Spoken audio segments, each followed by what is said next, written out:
Hello students. तो आज हम पढ़ेंगे हाइगेन्स के तरंग सिद्धांत की कमियां। इसमें दो कमियां हैं। फिर पढ़ेंगे हाइगेन्स के तरंग सिद्धांत से परावर्तन की व्याख्या और अपवर्तन की व्याख्या। तो ये हमारा 12 के पाठ का लास्ट टॉपिक होगा। इसके बाद 12 का पाठ पूरा हो जाएगा। और लेकिन किताब में जो ये हाइगेन्स का तरंग सिद्धांत है, ये सबसे स्टार्टिंग में दिया हुआ है। हाइगेन्स का तरंग सिद्धांत है, हाइगेन्स का द्वितीयक तरंगिकाओं सिद्धांत है और हाइगेन्स के तरंग सिद्धांत से परावर्तन अपवर्तन की व्याख्या, ये सबसे स्टार्टिंग में दिया हुआ है, लेकिन मैं इसको सबसे बाद में करा रहा हूँ, तो इससे आप कंफ्यूज मत होइएगा। तो ये हमारा आज लास्ट टॉपिक होगा। इसके बाद 12 का पाठ कंप्लीट हो जाएगा और इसके बाद हम 12 के पाठ के न्यूमेरिकल करेंगे। चलो ठीक है। तो देखो, हम देखते हैं हाइगेन्स के तरंग सिद्धांत की कमियाँ। तो देखो, हमने कल पढ़ा था कि हाइगेन्स का तरंग सिद्धांत क्या होता है और हाइगेन्स का द्वितीयक तरंगिकाओं का सिद्धांत। तो हमने दो सिद्धांत पढ़े थे हाइगेन्स के। तो उसमें पहला सिद्धांत है हाइगेन्स का तरंग सिद्धांत। तो हाइगेन्स के तरंग सिद्धांत के अनुसार क्या होता है कि प्रकाश स्रोत से जो तरंगें होती हैं, प्रकाश स्रोत से तरंगें सभी दिशाओं में समान वेग से गमन करती हैं। ठीक है। और सभी दिशाओं में प्रकाश के वेग से वो गमन करती हैं। और यदि हमें तरंगागर की पूर्व स्थिति ज्ञात हो तो हम उसकी बाद की स्थिति ज्ञात कर सकते हैं। ये हाइगेन्स का तरंग सिद्धांत था। ठीक है। और हमने एक सिद्धांत और पढ़ा था, हाइगेन्स का द्वितीयक तरंगिकाओं का सिद्धांत। द्वितीयक तरंगिकाओं का सिद्धांत ये हमने पढ़ा था। तो इसके अनुसार क्या होता है कि प्रत्येक स्रोत से तरंगागर निकलता है और उसे हम प्राथमिक तरंगागर कहते हैं। कि प्रत्येक स्रोत से तरंगागर निकलता है और उसे हम प्राथमिक तरंगागर कहते हैं। और प्राथमिक तरंगागर का प्रत्येक बिंदु, ये हम निकल पड़ा था कि प्राथमिक तरंगागर का प्रत्येक बिंदु द्वितीयक स्रोत की तरह कार्य करता है और उन द्वितीयक स्रोतों से द्वितीयक तरंगिकाएं निकलती हैं, गोलाकार द्वितीयक तरंगिकाएं निकलती हैं। और उन द्वितीयक तरंगिकाओं पर एक विनिष्ट पृष्ठ खींचने पर हमें द्वितीयक तरंगागर प्राप्त होता है। तो ये हमने कल पढ़ा था हाइगेन्स का तरंग सिद्धांत और हाइगेन्स का द्वितीयक तरंगिकाओं का सिद्धांत। देखो, ये है हाइगेन्स का तरंग सिद्धांत और ये हाइगेन्स का द्वितीयक तरंगिकाओं का सिद्धांत। तो ये हाइगेन्स का द्वितीयक तरंगिकाओं का जो सिद्धांत है वो बहुत ही इंपॉर्टेंट सिद्धांत है। कई बार एग्जाम में पूछ लेते सीधा इसका स्टेटमेंट। तो ध्यान रहे, प्रत्येक प्रकाश स्रोत से प्रकाश तरंगागरों के रूप में निकलता है, वो यह प्राथमिक तरंगागर कहलाता है। वो प्राथमिक तरंगागर का प्रत्येक बिंदु द्वितीयक स्रोत का कार्य करता है, जिससे नई तरंगिकाएं निकलती हैं, जिन्हें हम द्वितीयक तरंगिकाएं कहते हैं। और द्वितीयक तरंगिकाओं पर एक विनिष्ट पृष्ठ खींचने पर एक नया तरंगागर प्राप्त होता है, जिसे हम द्वितीयक तरंगागर कहा जाता है। और द्वितीयक तरंगिकाएं भी समान वेग से चलती हैं। तो देखो, हमने कल पढ़ लिया था कि यहाँ पर ये प्राथमिक तरंगागर था और प्राथमिक तरंगागर का प्रत्येक बिंदु द्वितीयक स्रोत की तरह कार्य करता है, जिससे गोलाकार द्वितीयक तरंगिकाएं निकलती हैं। और इन गोलाकार द्वितीयक तरंगिकाओं पर उभयनिष्ठ पृष्ठ खींचने पर हमें गोलाकार द्वितीयक तरंगागर प्राप्त होता है। तो ये अग्र भाग प्राप्त हुआ इसका और ये इसका पश्च भाग प्राप्त हुआ। तो देखो, हमने दो द्वितीयक तरंगागर पढ़ लिए थे, एक तो अग्र द्वितीयक तरंगागर, एक पश्च द्वितीयक तरंगागर। ठीक है। तो अग्र और पश्च दो द्वितीयक तरंगागर प्राप्त होते हैं। अब देखो, इसके बाद यही इसकी कमी है, हाइगेन्स के तरंग सिद्धांत की यही एक सबसे मेन कमी है। देखो, हाइगेन्स ने बताया, हाइगेन्स के अनुसार क्या होता है कि अगर वह पश्च तरंग प्राप्त होती है, हाइगेन्स के अकॉर्डिंग अगर वह पश्च दो तरंगें प्राप्त होती हैं, लेकिन फिर हाइगेन्स ने क्या बताया, हाइगेन्स ने बताया कि अग्र दिशा में जो है ना, अग्र दिशा में तरंगिकाओं का आयाम अधिकतम और पश्च दिशा में शून्य होता है। कि अग्र दिशा में जो आयाम है तरंगिकाओं का वो अधिकतम होता है, इसलिए अग्र दिशा में जो तरंग है वो प्राप्त होती है। क्योंकि आयाम अधिकतम है तो अग्र वाली तरंग तो प्राप्त हो जाएगी, लेकिन पश्च दिशा में जो आयाम शून्य होता है, इसलिए पश्च वाली तरंगें अनुपस्थित होगी। लेकिन ये कोई खास रीजन नहीं हुआ। देखो, हाइगेन्स के सिद्धांत में हमें दो तरंगें मिलती हैं, अग्र व पश्च। तो केवल अग्र तरंग मिलनी चाहिए, पश्च नहीं मिलनी चाहिए थी। केवल अग्र का अस्तित्व होना चाहिए था, पश्च तरंग अनुपस्थित होनी चाहिए थी। लेकिन हाइगेन्स के तरंग सिद्धांत में पश्च तरंग भी प्राप्त होती है। तो हाइगेन्स ने क्या रीजन दिया, हाइगेन्स ने रीजन दिया कि जो अग्र तरंग है वो इसलिए प्राप्त होती है क्योंकि अग्र तरंगिकाओं का जो आयाम है वो अधिकतम होता है। अगर उनका आयाम अधिकतम होगा तो तीव्रता भी अधिकतम होती है। तो इसलिए अग्र तरंगिकाओं का अग्र तरंगिकाओं का अस्तित्व तो होता है, लेकिन पश्च दिशा में आयाम शून्य होने के कारण पश्च तरंग प्राप्त नहीं होती है, पश्च तरंग अनुपस्थित होती है। तो बात समझ में आ गई आपके। देखो, यह कल्पना एक संतोषजनक नहीं है, अतः यह सिद्धांत पश्च तरंगों के अनुपस्थित होने की सफल व्याख्या नहीं कर सका। मतलब जो हाइगेन्स का तरंग सिद्धांत है वो पश्च तरंगों के अनुपस्थित होने की अनुपस्थित होती हैं, लेकिन उनके अनुपस्थित होने की सफल व्याख्या नहीं कर सका। उसने बताया कि पश्च दिशा में आयाम शून्य होता है, अगर आयाम शून्य होगा तो तीव्रता शून्य होगी, अगर तीव्रता शून्य होगी तो पश्च तरंग नहीं मिलेगी। लेकिन यह एक संतोषजनक व्याख्या नहीं है। तो इसलिए ये हाइगेन्स के तरंग सिद्धांत की एक सबसे पहली कमी यही है कि इसमें दो तरंगें प्राप्त होती हैं, अगर व पश्च। तो अगर तो मिलनी चाहिए, वो मिल रही है, लेकिन पश्च तरंग नहीं मिलनी चाहिए थी, लेकिन मिल रही है। तो अगर पश्च तरंग मिल रही है तो इसके अनुपस्थित होने का कारण क्या है? उसने बताया कि पश्च तरंग यहाँ पर नहीं मिलेगी। क्यों नहीं मिलेगी? क्योंकि उसका आयाम शून्य है। लेकिन यह कोई एक अच्छा कारण नहीं है, तो वह पश्च तरंगों के अनुपस्थित होने की सफल व्याख्या नहीं कर सका। तो ये इसकी मेन लाइन हो गई। दूसरी बात क्या है, उसने बताया कि यह सिद्धांत प्रकाश के सरल रेखी गमन की व्याख्या नहीं कर पाया। तो प्रकाश के सरल रेखी गमन, तो कि प्रकाश जो होता है वो सरल रेखा में गमन करता है, इस सरल रेखी गमन की व्याख्या नहीं कर पाया। ठीक है, तो एक बात तो उसने बताई कि जो पश्च तरंगें होती हैं, पश्च तरंगों के अनुपस्थित होने की सफल व्याख्या नहीं कर सका। और दूसरा क्या है, सरल रेखी गमन की व्याख्या नहीं कर सका। दूसरी बात देखेंगे। अब देखो हम नेक्स्ट टॉपिक पढ़ेंगे, हाइगेन्स के तरंग सिद्धांत से परावर्तन की व्याख्या। कि परावर्तन का नियम क्या होता है? परावर्तन का पहला नियम क्या होता है? कोण आई बराबर कोण आर। आपतन कोण बराबर क्या होता है? परावर्तन कोण होता है। और दूसरा नियम क्या होता है कि आपतित किरण, अभिलंब और परावर्तित किरण तीनों क्या होते हैं? एक ही तल में होते हैं। तो हम सबसे पहले परावर्तन की प्रथम नियम की व्याख्या करेंगे कि कोण आई बराबर कोण आर होता है। ठीक है, तो इसमें हाइगेन्स का तरंग सिद्धांत काम में लेंगे। इसका मतलब हम यहाँ पर तरंगागर के रूप में इसको सोल्व करेंगे। तरंगागर के रूप में इस पूरे डेरिवेशन को हम तरंगागर के रूप में सोल्व करेंगे। देखो देखो यहाँ पर 1 और 2 क्या है? 1 और 2 ये इसमें ये आपतित तरंगागर है। आपतित तरंगागर, यहाँ से किरणें आ रही हैं 1 और 2, और फिर ये क्या हो गई? परावर्तित हो गई। ये क्या है? 1 डैश और 2 डैश क्या है? परावर्तित किरणें हैं। 1 और 2 क्या है? आपतित किरणें हैं, आपतित तरंगागर है। और ये 1 डैश 2 डैश क्या है? परावर्तित किरणें बोल सकते हैं या फिर परावर्तित तरंगागर बोल सकते हैं। देखो, जो तरंगागर जो होता है, तरंगागर 1 और 2, तो यहाँ पर हमने लम्ब डाल दिया, इस पॉइंट से इस पॉइंट पर लम्ब डाल दिया, तो ये आपतित तरंगागर बन गया। ये तरंगागर है। तरंगागर समतल होता है या फिर गोलाकार होता है, फिर ये बेलनाकार भी होता है। तो यहाँ से तरंगें बहुत दूर से आ रही हैं। अगर तरंगें बहुत दूर से आती हैं तो इसका मतलब क्या होता है? ये हमने कल पढ़ा था कि अगर स्रोत बहुत दूर हो, अगर स्रोत बहुत दूर स्थित हो तो वहाँ पर समतल तरंगागर प्राप्त होता है ना। तो यहाँ पर देखो समतल तरंगागर बनेगा क्योंकि ये समतल किरणें आ रही हैं। तो ये यहाँ से अपने लम्ब डाल दिया, तो लम्ब डालने के पश्चात ये ए बी क्या बन गया? ए बी समतल तरंगागर बन गया है, आपतित समतल तरंगागर। और देखो ये क्या है? परावर्तित किरणें। यहाँ पर 1 डैश 2 डैश क्या है? परावर्तित किरणें हैं। और यहाँ से हमने इस पॉइंट पर लम्ब डाल दिया, यहाँ से हमने इस पॉइंट पर लम्ब डाल दिया, तो ये क्या बन गया? ये बन गया परावर्तित समतल तरंगागर। परावर्तित समतल तरंगागर बन गया। तो ये तो है ए बी क्या है? आपतित है, और डी सी क्या है? परावर्तित है। तो दोनों तरंगागर हो गए यहाँ पर। अब देखो, हमें सिद्ध करना है कि कोण आई बराबर कोण आर।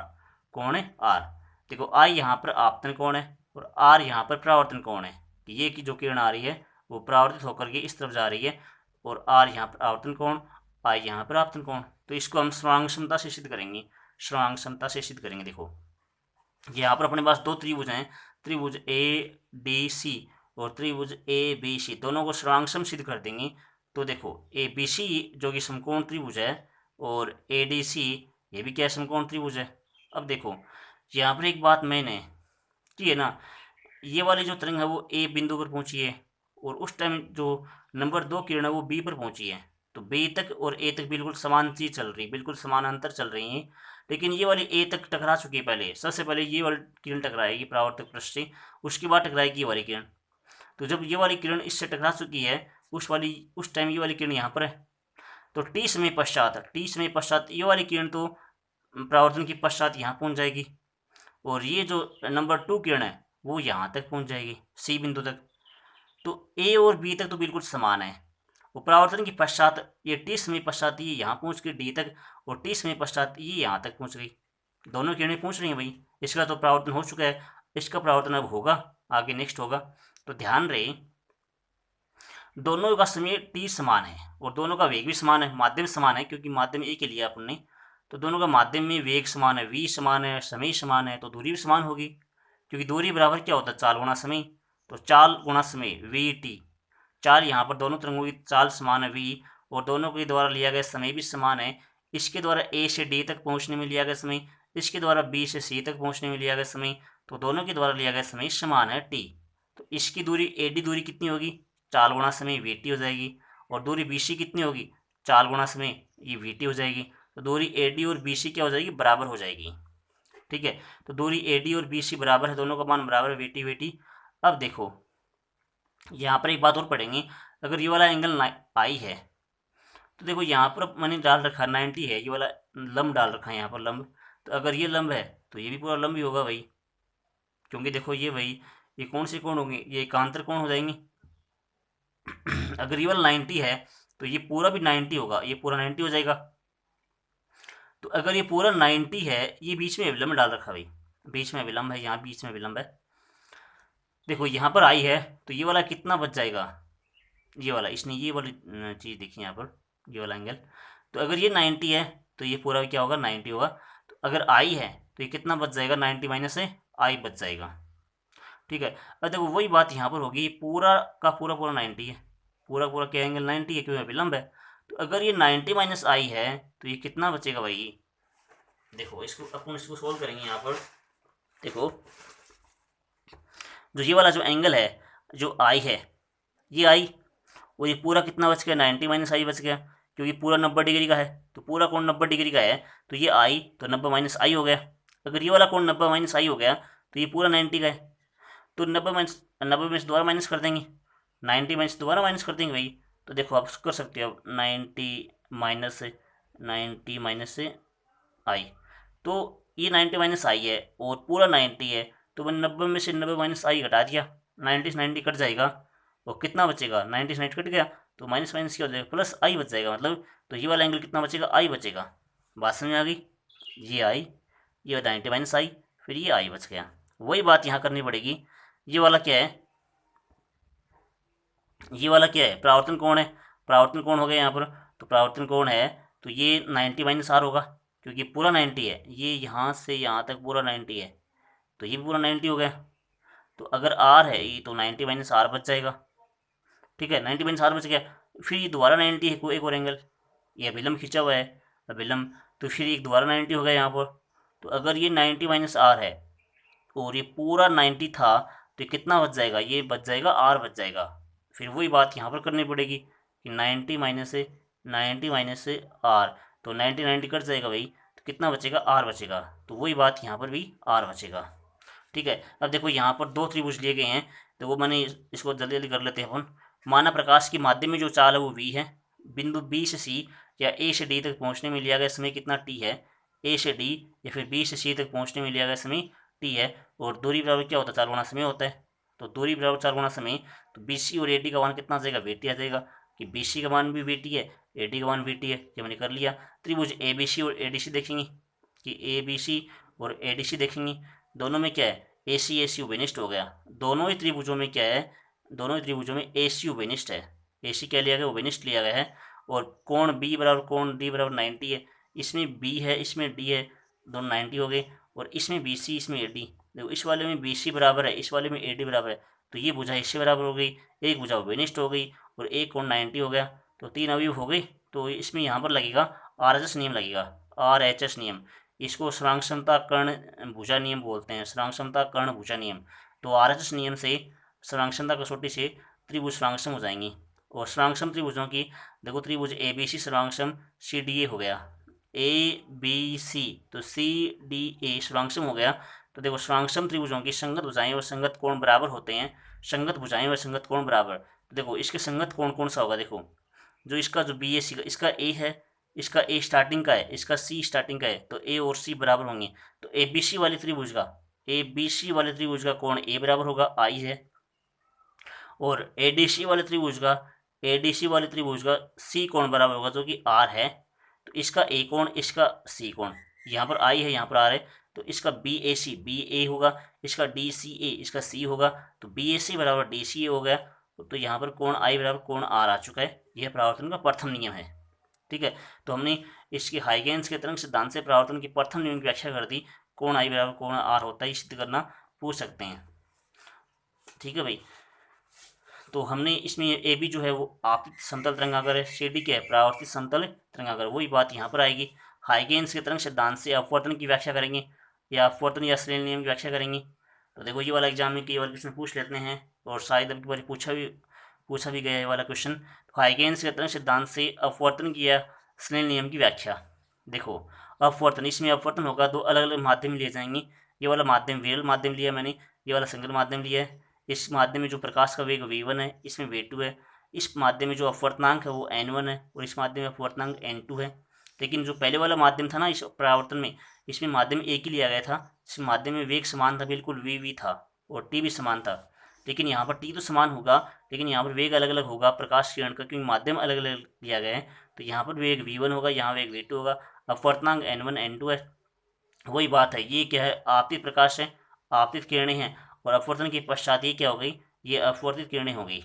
तो 1 2 क्या है, आपतित किरण है, 1 डैश 2 डैश क्या है, अपवर्तित किरणें हैं। तो यहाँ पर ए बी मैंने लम डाल दिया इस पर, तो लम डालने के पश्चात ए बी क्या बन गया, आपतित समतल तरंगागर।